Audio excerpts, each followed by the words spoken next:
Very pleased to have you with us.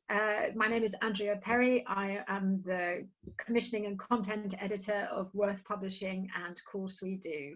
And I'm delighted to welcome you to this slightly different webinar this afternoon, one of a series we've been creating to bring you hopefully some great CPD material and introduction to some of Worth Publishing's authors, but also to other practitioners who are involved in a number of themes relevant to your work with children and young people, but also with adults, with families, and other adults who've experienced attachment problems or trauma problems in their early lives and are still working to overcome that. So I'm really delighted to welcome today John Farden and Alison Wolfe and my colleague Lucy Wilton, and some other creatures who are with us. I'll ask Alison just to can you just very briefly introduce yourself, Alison, and introduce your little friend who's somewhere lurking there? Hello everyone, I'm not sure if Finn will get up. Finn, come on. Yeah. I'm a play therapist and Finn isn't a therapy dog, but I have had play therapy dogs in work before now. Lovely, thank you very much. John?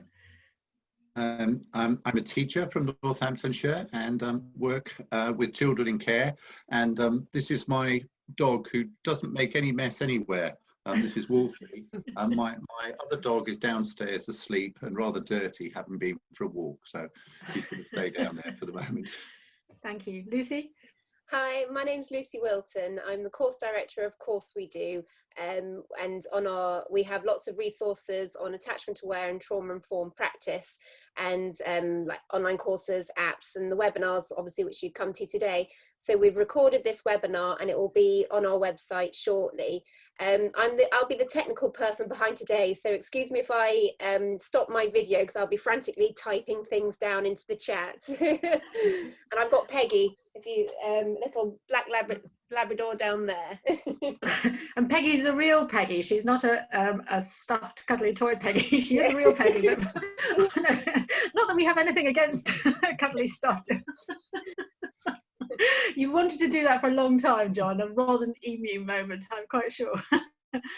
Lovely. So, and also we have a couple of guests here with us today who are Felicity Douglas and Kendall Shepherd. We'll be hearing more from them later on, and thank you so much for being with us in the webinar group, but you've also contributed in different ways, which I'll come to later. And I just wanted to explain really where this came from. If you're one of the people who has been coming to our webinars, we've sometimes asked you about how have you been maintaining your resilience through COVID? I think that came up in a webinar that Alison did with us. We've been asking you about what do you do to look after yourself? And dogs keeps being mentioned. So we just thought, you know what, we need to really look at this. And then I came across something called the ladder of aggression, which we'll be looking at later, which is something that Kendall Shepherd, as a veterinary surgeon, wrote some years ago. And I just thought, wow, that's so interesting in terms of how we can learn from dogs' behavior, something about how we can learn to attune to the people we work with, the children, the adolescents that we work with, and how stress signals need to be responded to if they're not going to escalate. Because if we don't give them attention, then what has to happen? We have to shout louder if somebody isn't attending to the fact that we're getting distressed. And we know what drives exclusion is challenging behavior. So what we all want to do collectively is help reduce exclusions. So we need to find new ways and endlessly ways to how to attune to that. How do we attune to challenging behavior as a stress symptom and respond to it in the best possible way that we can for relational needs and learning needs? So there's one side that we can really learn from dogs on that front, but we also know that, as Alison said, her dog has been part of her work sometimes, and that there's so much that can be gained from having dogs around us and thinking about dogs' play, thinking about playfulness and dogs. John will be talking about pace, Dan Hughes' pace and dogs. So we hope this will be a little rich Christmas stockings worth of doggy treats for you. We're inviting you all, if you've got photographs of your dogs and you'd like to share them, Lucy, please do send them there and we'll share them at the end. We have got 2 films for you to watch of different people talking about their work and their practice, and I'll get Alison and John to comment on those, and Alison and John are also going to briefly present for us. And then finally, if we have time, we have an exceptionally silly Christmas quiz all about dogs, and there is the prize. In fact, there are 3 prizes. There are 3 prizes, and I'm wondering where the booby prize. Well, I mean, there is a prize, but one of the prizes is a bag of Marks and Spencer chocolate sprouts, which every household needs for whatever Christmas we all manage to have. So, but there are other prizes as well, but real prizes from a CPD webinar. So can't be better. I'm afraid when you watch this on the webinar afterwards, you won't get prizes. I'm very sorry. If anyone who's watching this afterwards, sorry, no prizes. Only prizes for people who come on the day. This is called the ladder of aggression, and you can see from down here Kendall Shepherd. This is something that Kendall, who we're going to see in a film in the moment, created, and this is basically about the kind of stress signals that a dog shows as it's gradually getting more stressed. And Kendall talks in the film about how basically these are indications for us that the dog wants us to back off and wants the stress to be reduced. And I think what's really, really interesting, so if you, for example, this creeping ears back and standing crouched, tail tucked under, and I don't know if people know this thing about whale eye, where you can see the eyes and you can see the white of the eyes. Some of these are coming into this behavior. Sometimes it looks as if it's kind of scared, or sometimes it might look guilty as well. But one of the key things that has been impactful for me, and I was thinking when I first saw this, wouldn't it be interesting if we created one of these, a ladder of aggression, for the children and young people we work with, or as an individual? What stress signs would we see from them as their behavior escalates? But one of the key things that I learned about this was that if we don't respond to the stress symptoms at an early stage, the dog has no choice but to escalate, and no choice but to escalate. And what I've also learned is that starting at the beginning, that if you habitually don't respond to these early signs, but you continue the stress around the dog further up, then the dog may jump from 0 to that stage, or 0 to this stage, because it's learned that none of this is useful. So that's really super powerful stuff, really. And we're going to see the film in a second of Kendall talking about where the ladder of aggression came from. But I'd just like you to think, when you're listening to it, please think about dogs you know, but also please think about children and young people you know, and about how they might be exhibiting stress symptoms that tell us, oh, a different kind of attention is needed here. And is there some parallel there about, do they have no choice but to escalate if we don't respond? And Lucy will just show a short film from Kendall that we recorded last night. Well, I'm Kendall Shepherd, and my background is I'm a veterinary surgeon. And about 25 years ago, I began to be very interested in dog behavior, mainly because I was rather fed up with dogs that misbehaved in the surgery and I couldn't handle them properly. And I started to question why they weren't just badly behaved dogs, but they were dogs that were being misunderstood. And so from being a vet, I moved gradually into behavior.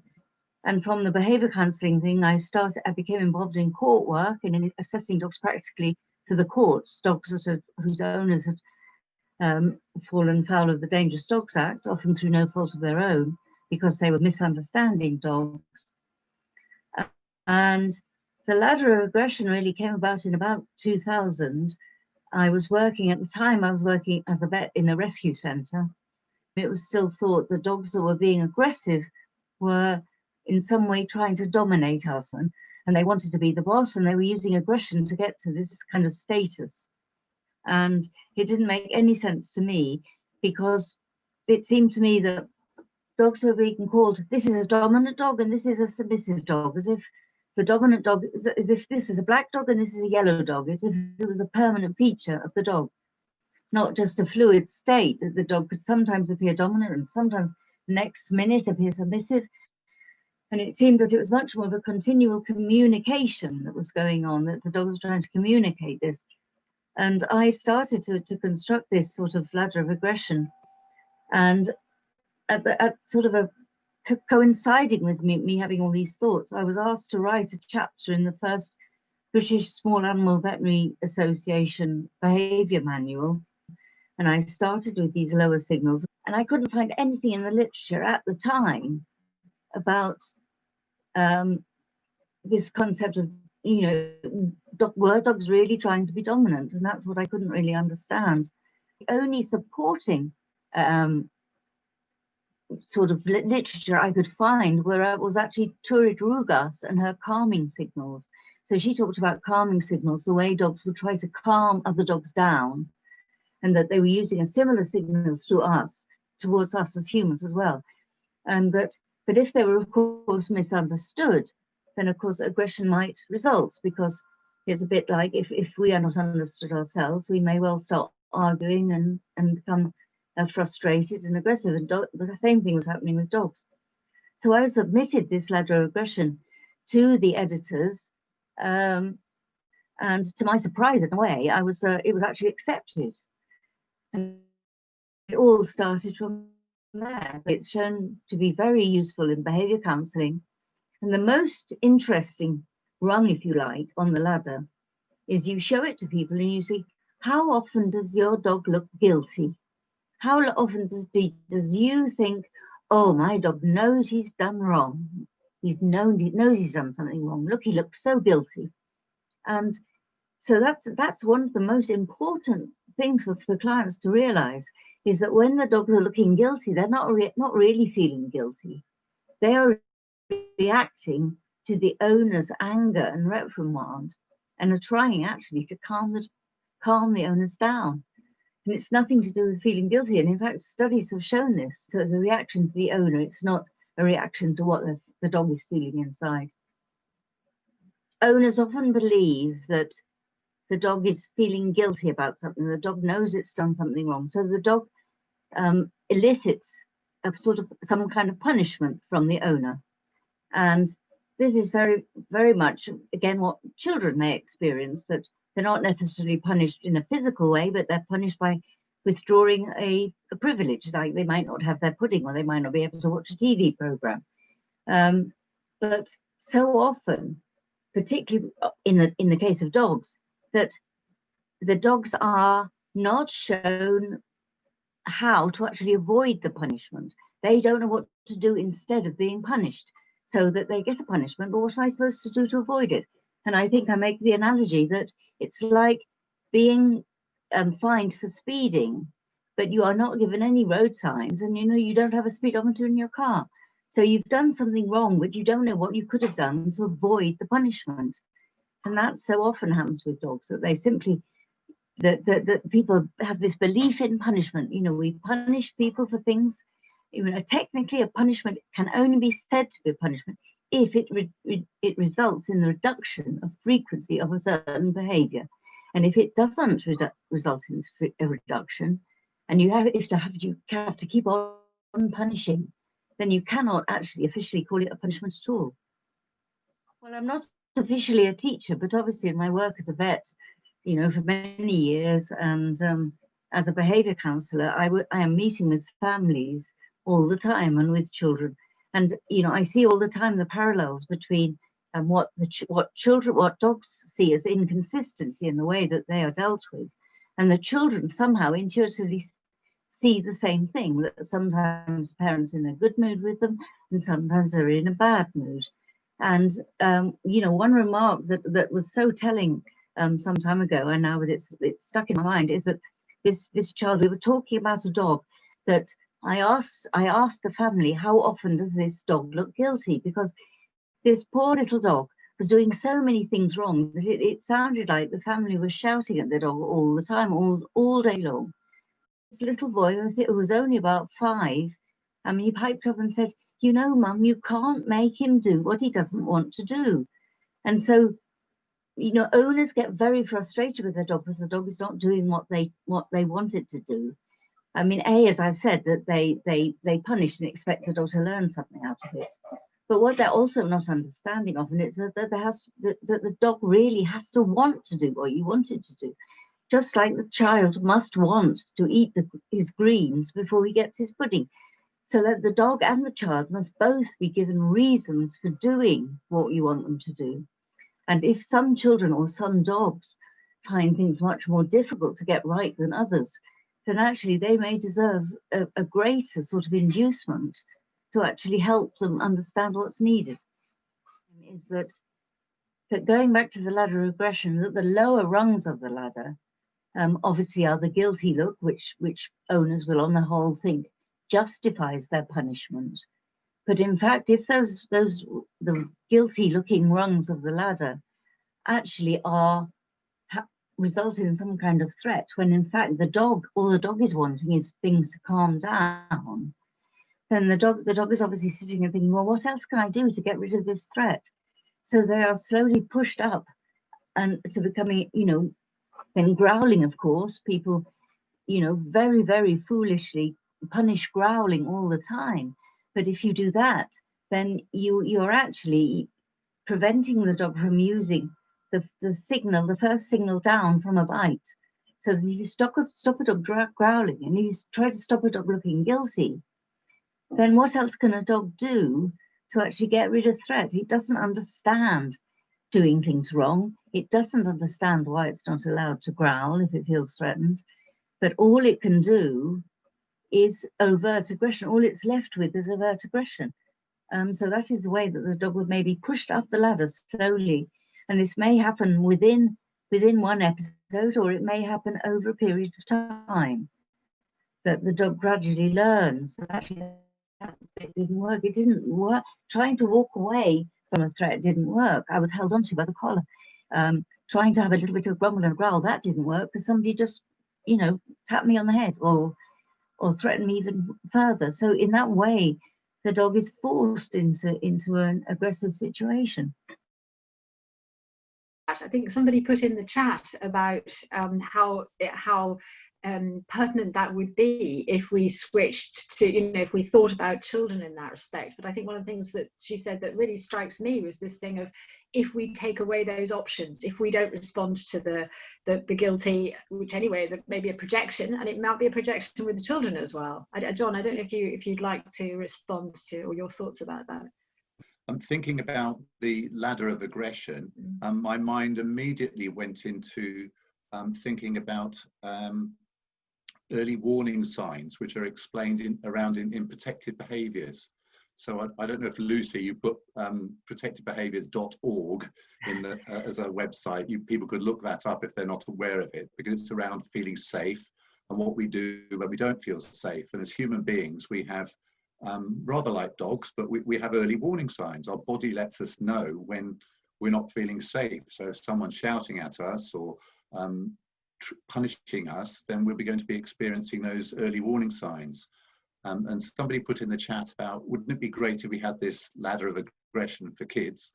Yes. I think we already have things like that in the educational world, because you can think about stress thermometers. Again, I came across this through protective behaviours, but stress thermometers, what sends us up the scale and what can bring us down, what's our body telling us, what are the strategies we can do. And if you are looking at children on the autistic spectrum, then you might be looking at the 5-point scale. I can't remember the name of the author of that, but those are some comments that that immediately came to mind. Yeah, no, that's super helpful.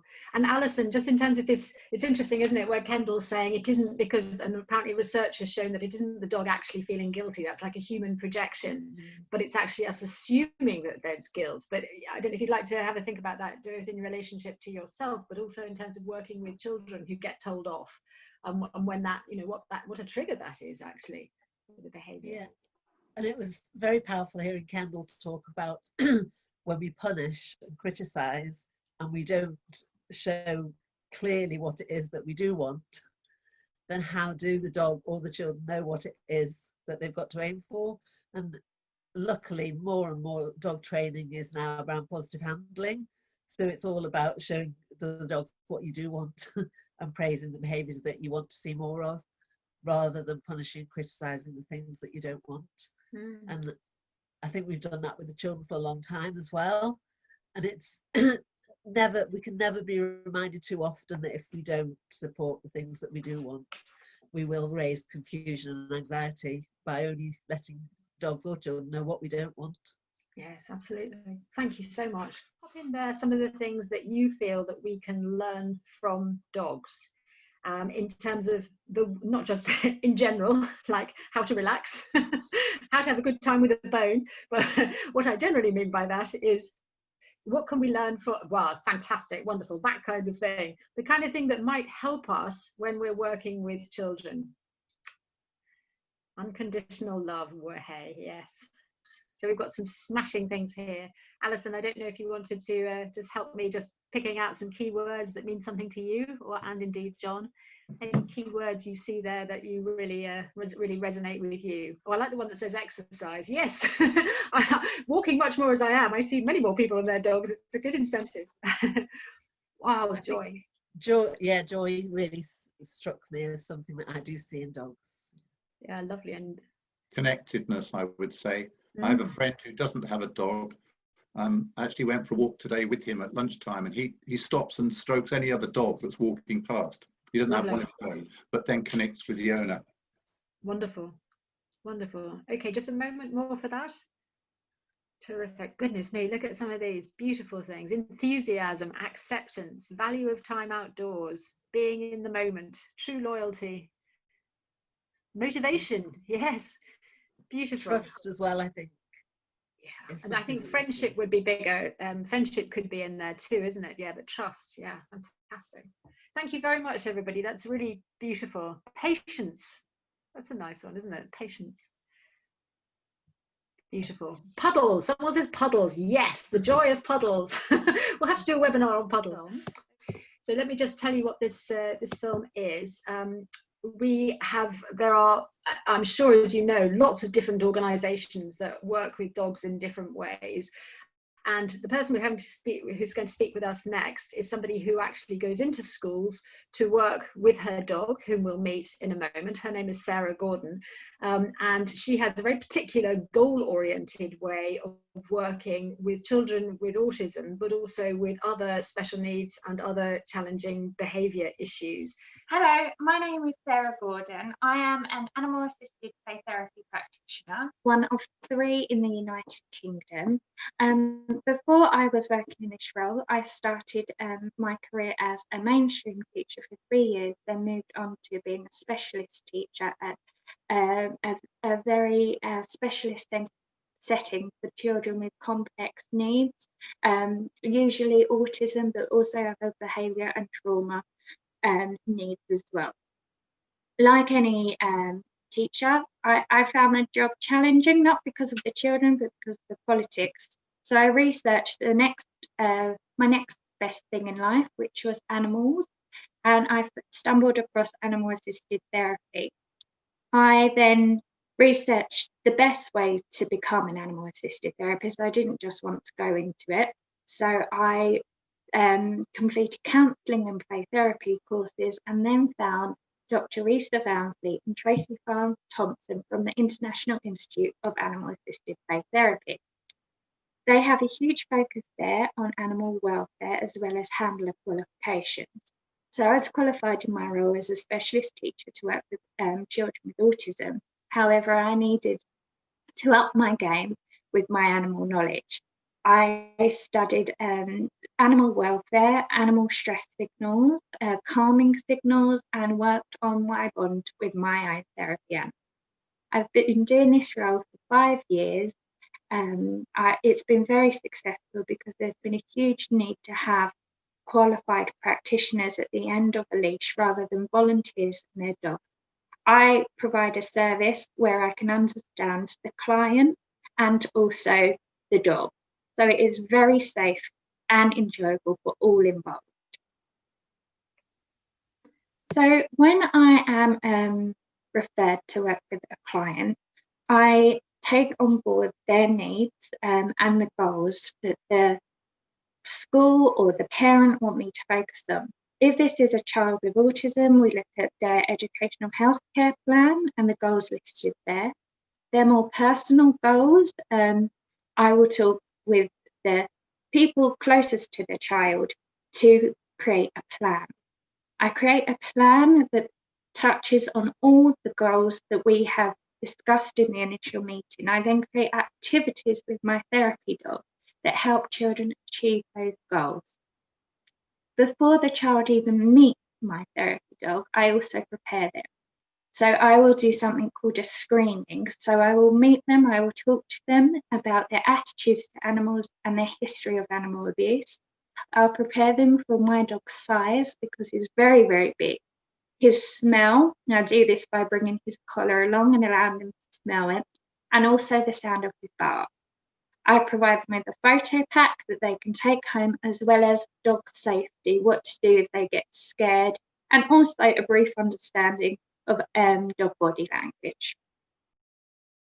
So I'm going to talk to you about an imaginary child, Dylan. Dylan represents a lot of the children that I might work with and their needs. So this can range from complex behaviour to also social interactions. So just a general plan of how I go about things.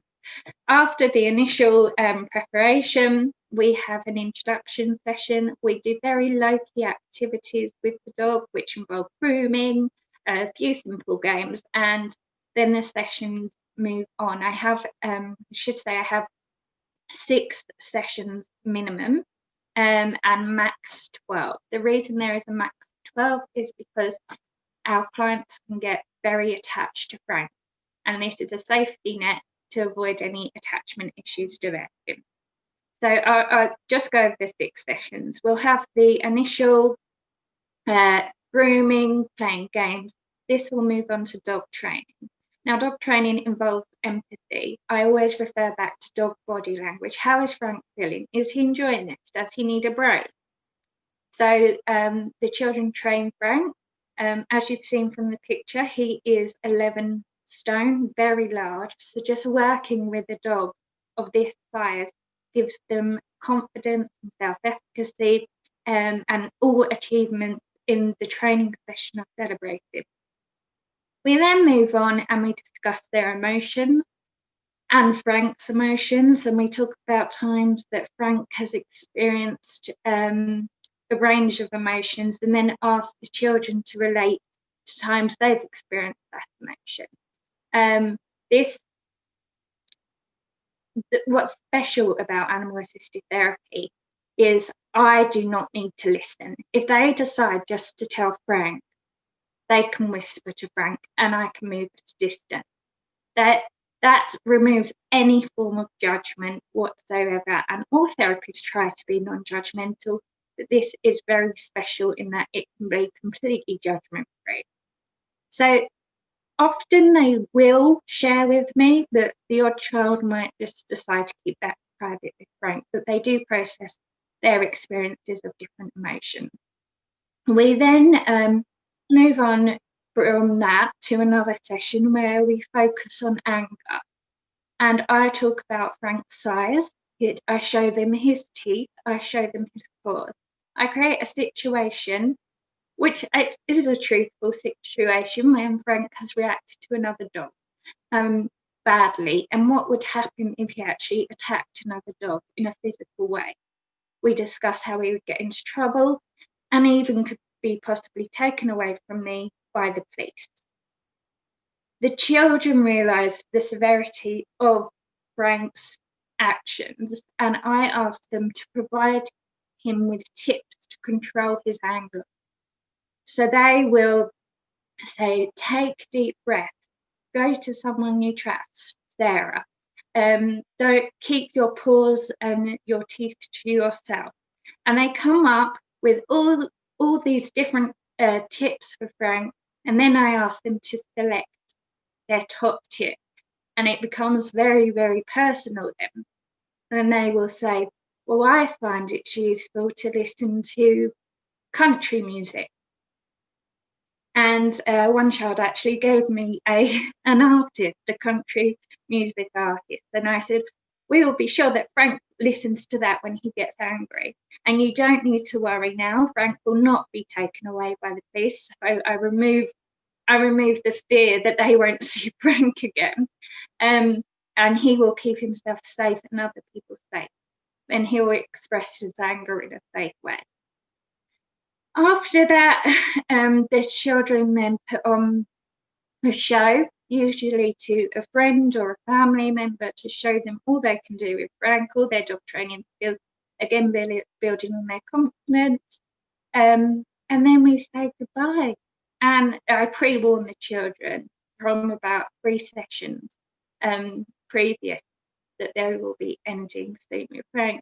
And we've had a few tears, but generally all the children are able to detach very well. What I've just described there is a directive form of animal-assisted play therapy. We tend to work with this model because I work with girls and we're goal-orientated and we have a limited amount of sessions.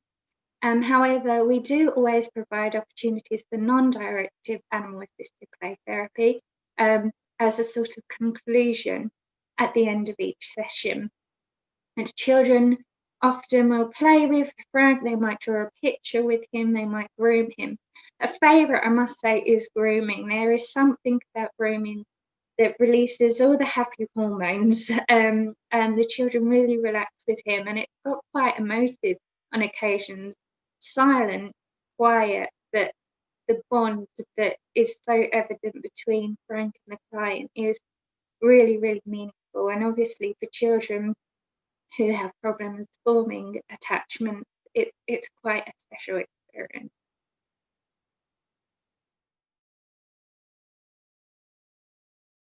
Yeah, so Alison, perhaps I could turn to you, because I know that your form of play therapy is very different. It's very much non-directive, but this sense of being able to have the dog as a very safe attachment for the child in that time, and the sense of safety that can be generated when the adult is very confident around the child. I just wondered if you'd like to comment on that, what that brings for the child.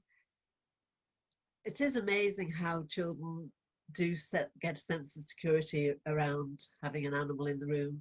And I think being a play therapist, I think often having a third thing is really helpful, that there's that interaction with something else rather than that intensity of just the two people, as Sarah was saying. And interesting, I did the same training as Sarah.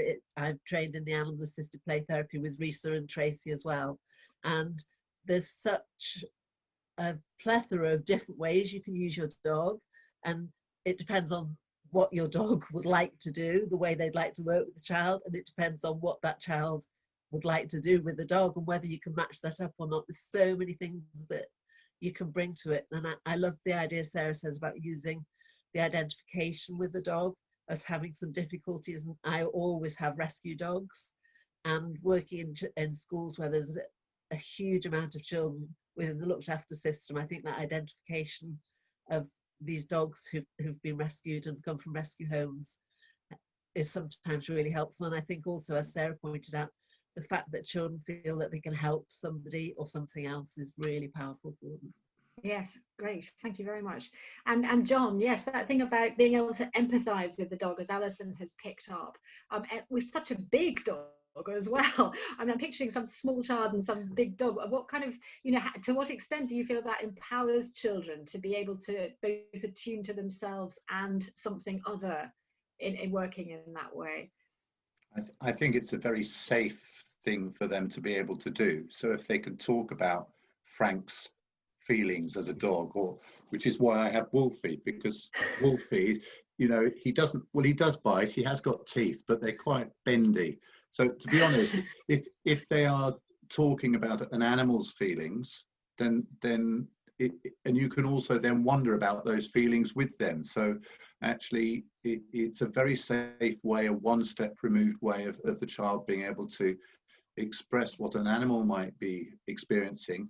And then actually what happens if they do bite somebody? What happens to the owner? What if their behavior goes beyond what is acceptable? And I think that sort of boundary is useful for them to hear too. And then what will happen to the dog? What will happen to the animal? Yeah. So that they actually hear that could also happen in the parallel universe of working with dogs, but actually also know there are ways around that, and that doesn't have to happen, and that actually something can be done at once. I love this idea of there's a particular country music track. Yes, every technique we can find. Marvelous. And you've got the parallels. Can I just add that you've got the parallels of children in the care system? If they do something aggressive or wrong, whatever, and they move placement, and they move placement, they move school, they move school. And it continues. So yeah. To be able to talk about it without actually talking about it, they'll get it. But it's a dog or an animal. Yeah, they'll definitely get it, won't they? Marvelous. Welcome to a quick flyby of dogs and play and what we can learn from dogs about our work with children. So this is a picture of Oz, who was the dog that I trained with Tracy and Risa for the animal assisted play therapy. And we did some work in schools and out of schools with children. And I love this quote: why does watching a dog be a dog fill one with happiness? And I hadn't thought about it, but when I read it, I thought it does.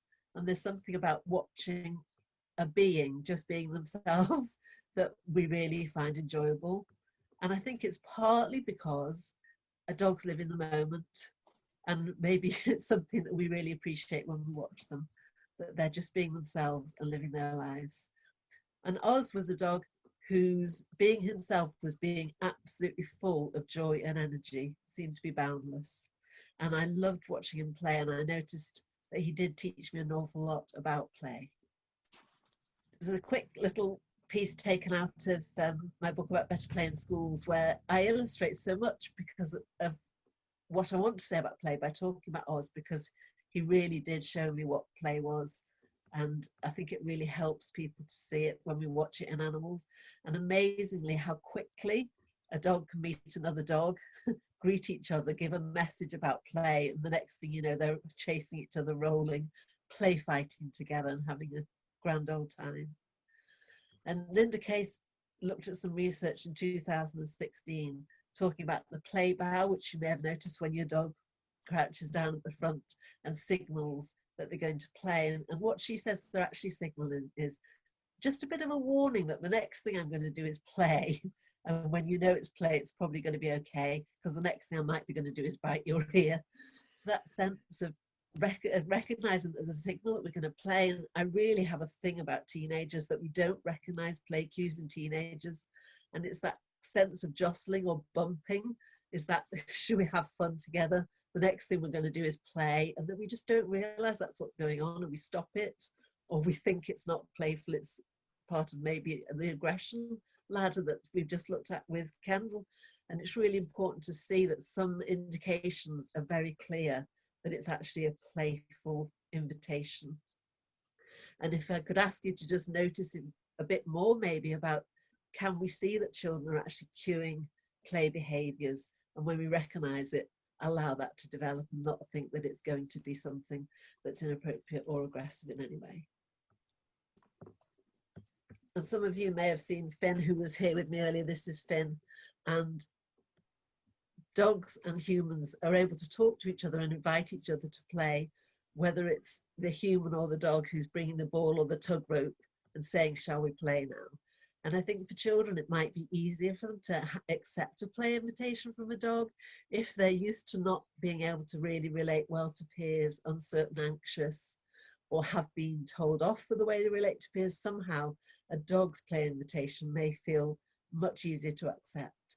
And I've seen how, when I used to work with Oz, he accepted play invitations by chasing the ball or tugging on the rope, and how immediately children felt accepted, that that play invitation has been agreed and that they both know they're playing and they're going to have some fun together. And the animal assisted play therapy approach is quite different really from the pets as therapy approach, in that it's not necessarily about the comfort of maybe having a dog that you're going to pet and cuddle and maybe talk as you're stroking them. And I think that has a really valuable role in many situations. But the dog that I trained with would not have really wanted to go and sit quietly with anywhere and have a cuddle and a stroke. That wouldn't have been the way he'd wanted to work. And Risa said that some rambunctiousness is required in animal assisted play therapy because the dog is going to be playing. And one thing that can be really valuable for is to give some energy to children who maybe are feeling helpless and hopeless, and their experiences have left them with really flat affect. And sometimes if you're feeling like that, the last thing you want is a human who's joyful or energetic or trying to jolly you out of it. But somehow when it's a dog, it feels completely different. And amazingly, dogs can titrate it as well, that they don't necessarily come in full guns blazing with all of the energy they've got to offer, but they will come in with some energy and engage, and then a bit more energy and draw in and draw along. And somehow that energy can really be helpful for children who are feeling stuck and, as I say, very flat. We did touch on how important dogs can be for humans' sense of safety, and I understand that that won't be true for everybody. And assessment is really important, that the person who's going to be working with the dog and the dog who's going to be working with the person are both going to feel safe, and it's going to be a win-win situation that both are going to get something out of this. But a study by Melson in her book, Where the Wild Things Are, talks about how quickly trust can develop. And when, as a therapist, we work with children or adolescents and adults, building trust is key to what we're going to be doing, and we don't think it's going to be built very quickly, particularly if some of the humans we work with have had some very challenging experiences with other human beings. But to think how quickly Nelson's study found that people accepted dogs and felt safe with them and felt confident about them and thought the dog was interested in them. So that shows us straight away how important it might be to have dogs involved in some more therapeutic interventions.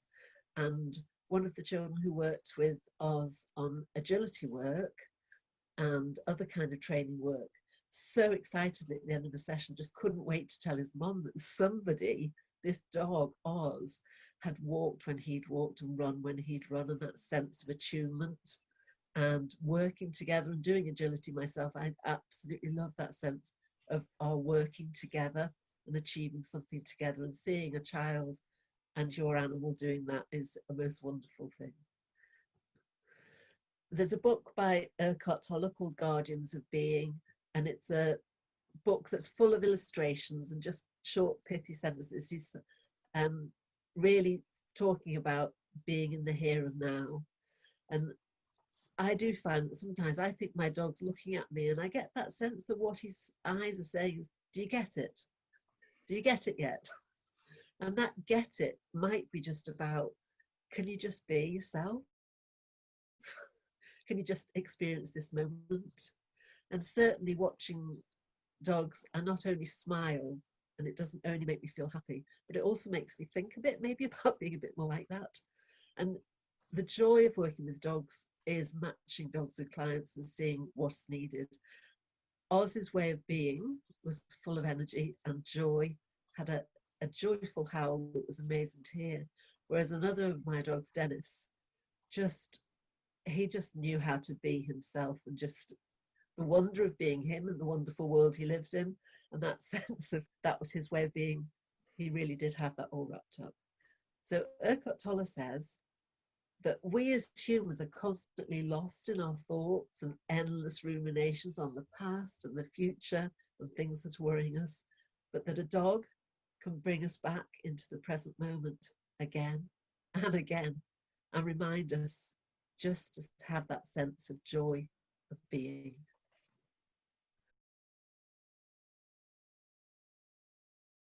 Thank you, Alison. That was really tremendous and somehow very loving. I thought I could listen to this stuff all day. So thank you so much. Just to say, to introduce myself, my role within Northamptonshire is as Inclusion Officer for Mental Health, Education Inclusion Officer for Mental Health.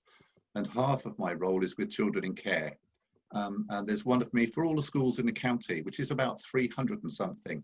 So I don't have a dog that comes around with me, much as I'd love to, which is why, well, I have a dog at home, but this is why I bring Wolfie with me, because he's the sort of the character I can take out of my bag when I go to work with children. There's several things I take out of my bag, but he can encapsulate some of the things that dogs do as well. So the real dog in this picture, sorry Wolfie, the real dog in this picture is Lucky, our dog at home, okay?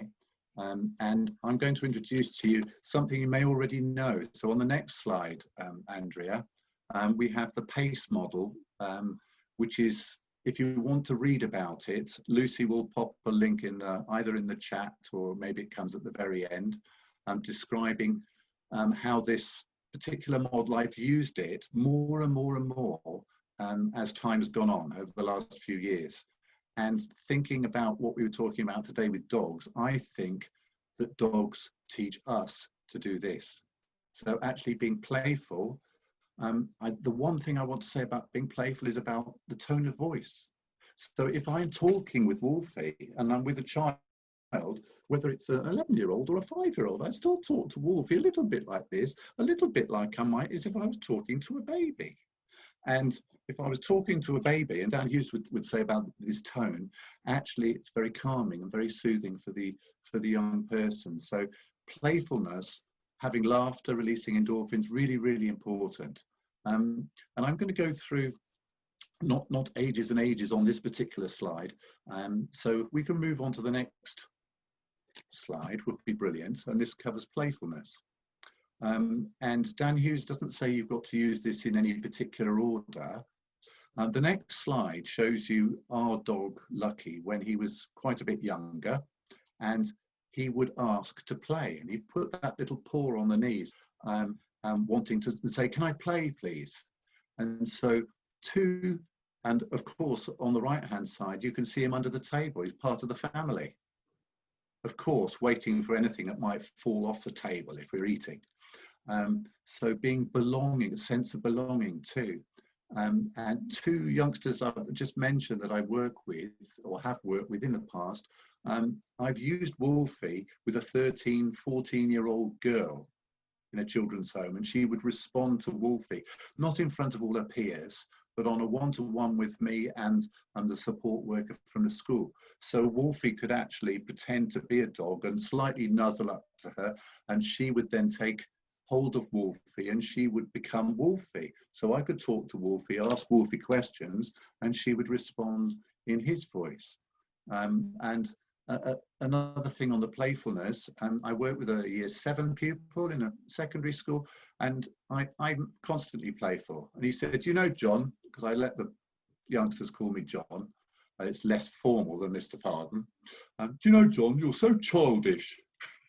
So I took that to be a compliment, because that was the playful nature, and that was wonderful. So next slide shows you something which children and all of us adults really want, and that's total acceptance.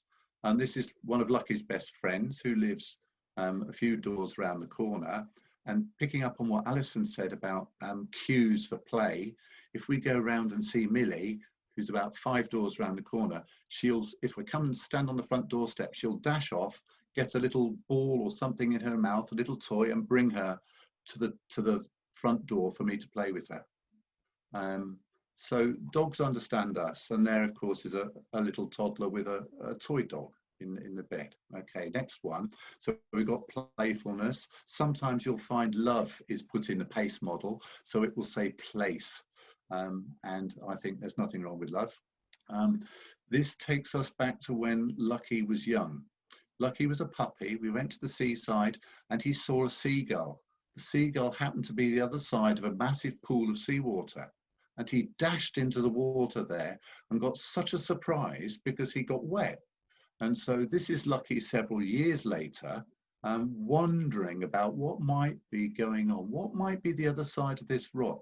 And as an adult with Lucky, I could be saying, you know, I wonder what's going on here. Do you remember that time when you got soaked in all the water? So quite important to help him through his early puppyhood experiences. Next slide. I won't say a lot about empathy is the E in PACE, and this is so beautifully described by Dr. Karen Treisman in a TED talk which she gave in 2017. If you haven't watched it, I totally encourage you to look at that, to generate empathy. So not saying what's wrong with this child, what's wrong with this dog, with this puppy, as what's happened, what's their story. And for people to actually ask that question is sometimes really enough. And so, and you can also say the same if you have a dog. I wonder what's happened with Frank or whatever the dog's name, what's going on for them.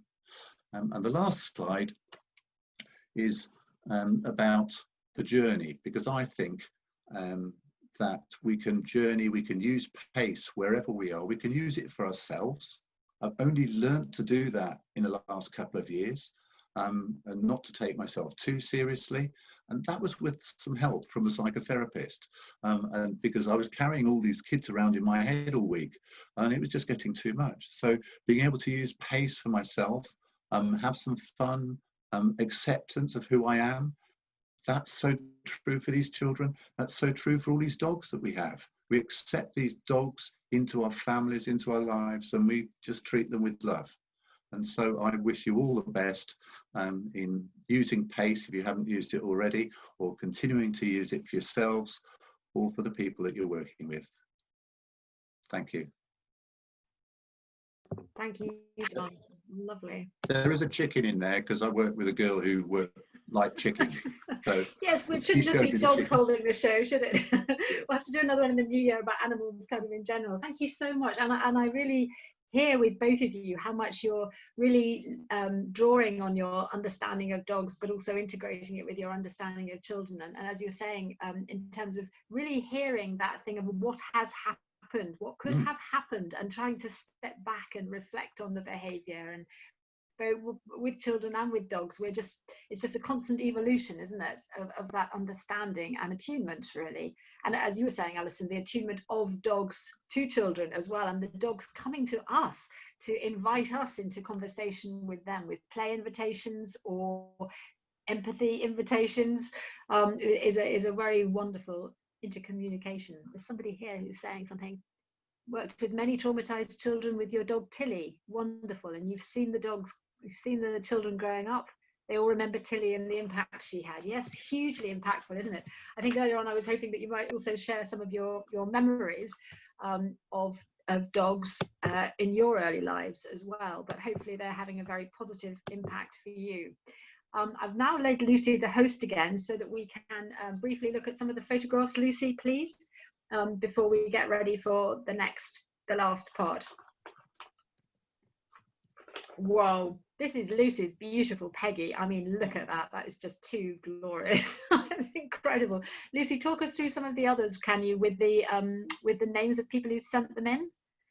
Beautiful Labrador. Yeah, we've got the Doberman Ralph, which he looks very handsome. Oh, so sophisticated.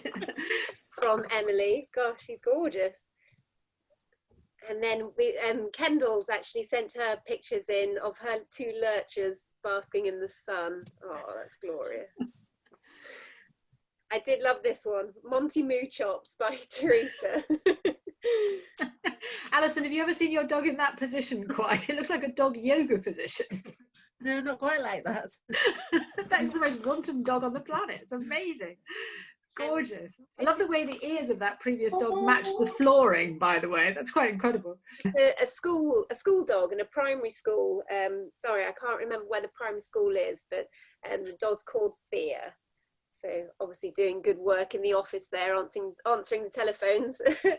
And then we've got Milo and Willow the cat. Ah, lovely. They look like good mates.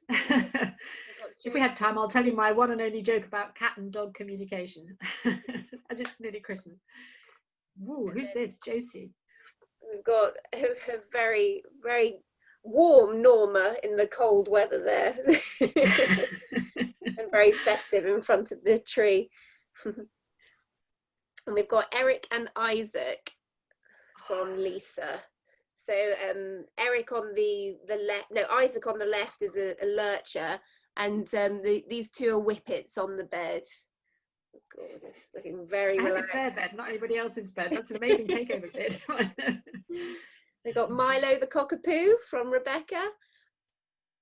Archie from Jill. I'm sorry, I'm not sure if Archie's a cockapoo or a poodle, or there's so many different variants now. I'm not quite sure.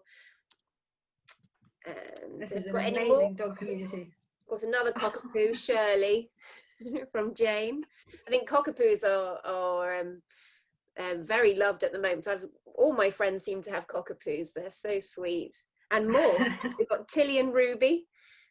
Oh, we see here that Archie is a rehomed Labradoodle going back. Oh, wonderful. I knew it had a poodle in it, yeah. And then we've got some lovely Labradors, but I don't know their names, unfortunately. And then I think the last one, very festive, but I'm not sure of their names again. This will Sent in anonymously. Thank you so much. That's just amazing. Wonderful. Thank you so much for sending those in. Who was it who said earlier on that photos of a dog can be used by children to help regulate their emotions? I have to say, I feel my emotions are being regulated by looking at all these gorgeous dogs. Okay, so I'm just going to see. I have a story with that. Yeah, it brings me to a time when I worked with an 11-year-old boy in a primary school who was very aggressive, had massive anger outbursts, would turn tables over and throw picnic tables. But he did have a dog that he really loved in his placement. And so he kept a picture of his dog in his pencil case. And if he felt stressed, began to, like that ladder of aggression, we taught him early warning signs. He would look at the picture of his dog and it would help to calm him down. So, wonderful. I mean, looking at all those lovely pictures, I feel wonderful now, seeing all those lovely dogs. It's changed how I feel. Lovely. What we're going to do is I'm going to ask you some questions here, and the way to win a prize, if you can be the first person who puts their answer in the chat, then you can put the first correct answer in the chat for these questions, then you can get a point. How many puppies can a female dog and her female offspring produce in 7 years? Terrifying statistic, people. What is the answer to this question? Sharon's put lots, ha ha ha, and Karen's put 30. Okay, no looking it up on your phone, people. Just see how many we can. Any advance on 30? Not yet. Fiona says 65. John says 48. 68. Oh, 66. We've got a higher one. Someone's gone higher. 150. I feel like I'm doing an auction. Yes, you are. Okay, well, we're going to close on that one. So whoever said 150 can get half a point. Okay. The answer, I hope you're all sitting down, and especially if you've got female dogs, the answer is 6,700. Go figure. That's on 2 litters a year, and the average of 50% being female, who can keep doing it. It's like putting 1 grain of sand on a chessboard. Right, number 2 question. Please put in the chat. Let's see who's the first person to say, what's the dog who's the favourite of Her Majesty the Queen? We've got Joe Donkin is very quick off the mark with the correct answer. I don't know whether to say it yet. But Yes, please say it. If it's the correct answer, read it. It's a corgi. It is. Right, point for you, Joe. Lovely. What is a mixture of a dachshund and a corgi? Who can do the first answer for that? Oh, yeah, we've got someone. Kirsty. He's got it right. What does she say? Doggy. Yes, point for Kirsty. Well done. What's the name of the dog in Wacky Races? This shows your age, or shows my age, probably. Lots of people off the mark. It's Teresa. She got it right with Muttley. Yes, well done, Teresa. Fantastic. What city is Crufts held in? Oh, this one stumped a few. Oh, who's that? Sharon has got it with Birmingham. Am I right? Yep, absolutely correct. Well done. Next one, which breed of dog is a playing piece of Monopoly? A little photograph here. Oh, okay. We've got I don't know the answer to this. We've got a couple saying a Scotty dog, a Westie. A Scotty dog. Whoever said a Scotty dog is the right one. So that's Corrine. She got there. Oh, you've all got 1 point each. This is going to get very difficult. Yeah.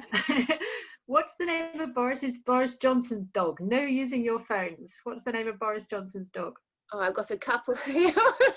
I got Peter says Dominic. John says Trumpy. We've got Bitin, Dylan, Cummings. It's Dylan. A point for Dylan. Well done.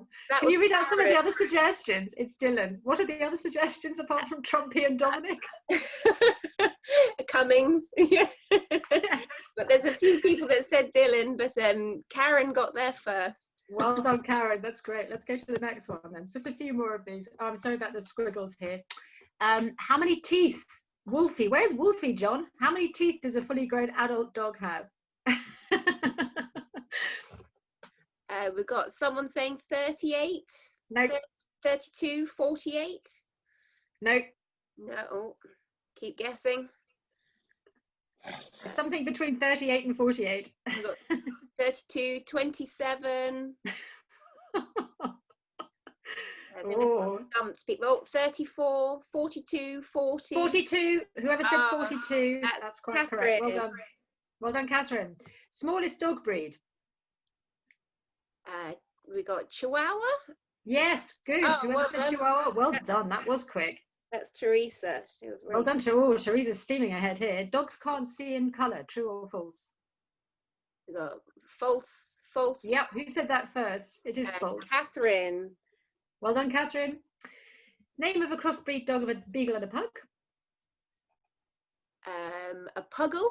A jug. Yes. Who said a puggle? Siobhan. Well done, Siobhan. That's lovely. Name of the dog who won Britain's Got Talent in 2012. And Catherine says Pudsey. Yes, goodness me, Catherine, you're really on it today. Okay, a couple more then. Name of the most famous Blue Peter dog also shows my age. Benji, is that right? No. Oh, we got Shep. Yes. Oh, Shep. Point for Shep. Who is? That's Karen. Karen, jolly breed. What breed is Scooby-Doo? Oh, great. Oh, we've got a Great Dane. Is that right? Indeed. Yeah, absolutely. Sharon. World's most popular dog. We've got quite a few here. We've got a poodle, a lab, a staffy, more labs. It's a lab. So whoever said lab first of all. Yeah, lovely. Kirsty. I hope you're all keeping your scores. Which breed was considered sacred in China? We've got Toto, which obviously isn't the breed, but we've got Pekingese. Pekingese. Who's that? That's Joe. Well done, Joe. And actually, the name of the Wizard of Oz dog is Toto. So someone was ahead of the game, sneakily there, sneaking up the front. Typical dog behaviour, I think. Who got the Toto answer? That was Catherine. Oh, well done, Catherine. Oh, she's on a roll. And name a song that Elvis sang about dogs. Yeah, we've got a few here. Hound Dog. Yes, Hound Dog, of course. Who is that? That was Sharon. Lovely. Oh my goodness, there's going to be a big old tie going on here. What film did the dog called Einstein star in? Anyone? Oh, you've got people here now, Andrea.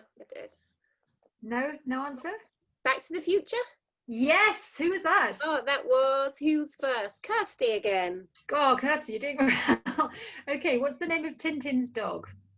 Lots of people have got this. Snowy, and that was Julie. Julie, well done, Julie. The novel by Arthur Conan Doyle? Not yet. Oh, hold on. Hound John. of the Baskervilles. Yes, the Hound of the Baskervilles. Who was that? Teresa. Lovely. The name of Barack Obama's dog? Catherine thinks it's Sunny. Yes, that is one of his dogs, actually. And does anyone know the other one for an extra point? Don't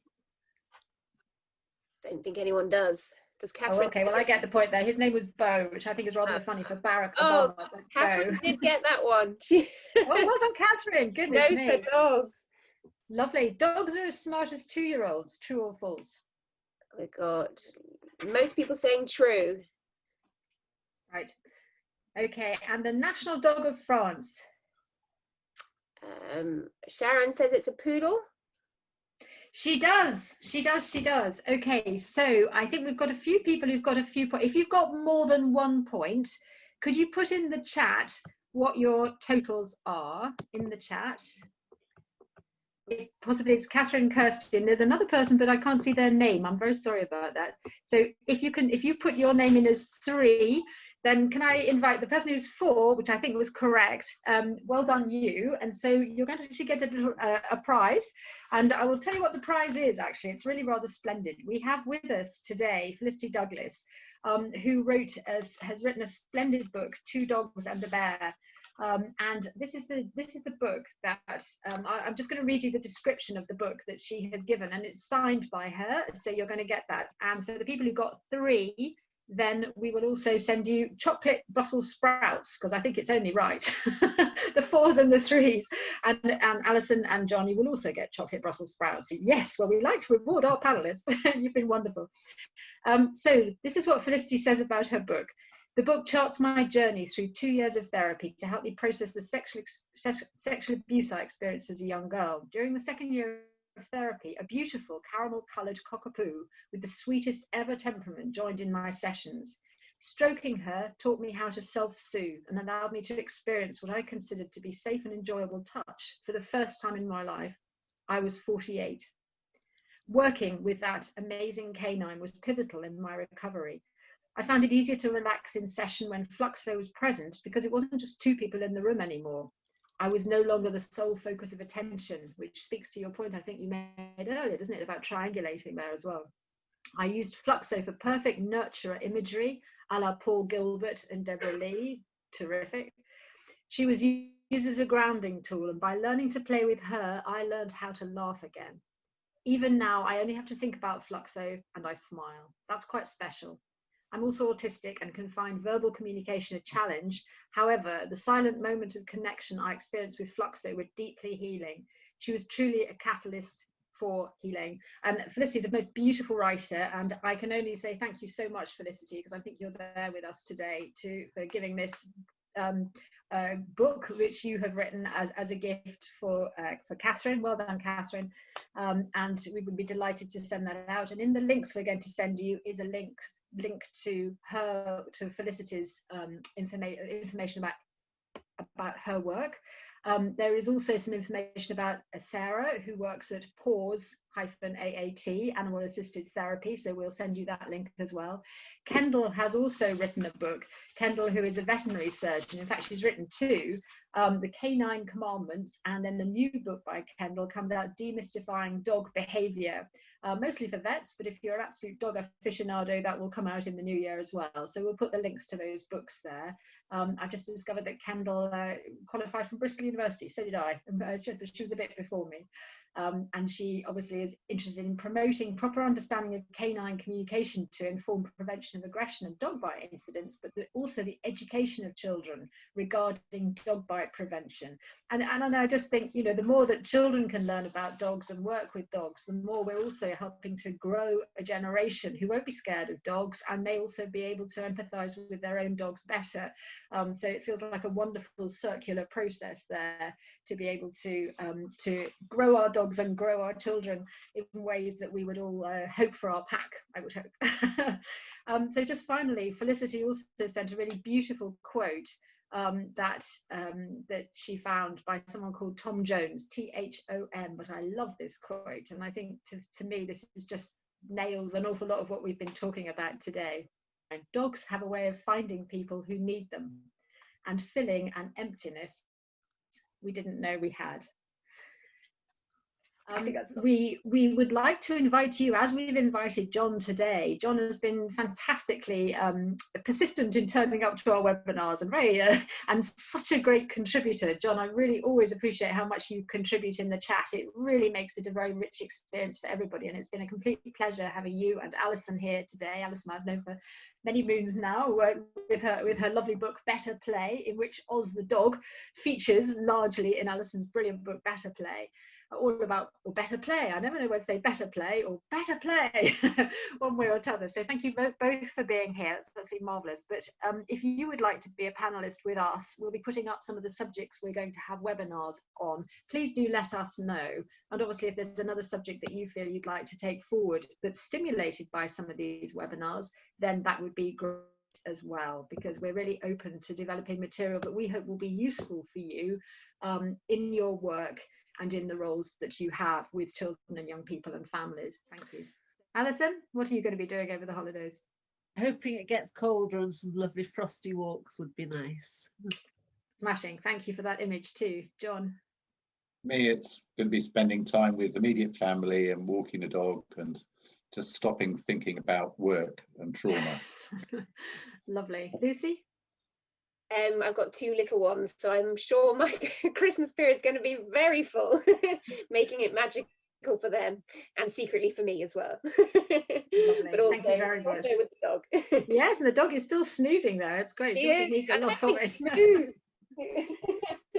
I'm going to be breaking out the ginger wine very, very soon, and certainly my holidays are definitely going to include a lot of walking and meeting a lot of my friends who have dogs around here, which is a great treat for me to be able to go out. And I feel actually really enhanced by a greater knowledge now, and also a greater way of making space for dogs when they're showing me by their signals that they might need some more space or they might need some more time to get to know me. And that gives me, as someone who's had a history with dogs of not such a nice history, actually feel a lot more relaxed about them as well. So terrific. But thank you so much, everybody. Thank you for the great work that you're doing. It's been really lovely having you with us. Please take care of yourselves.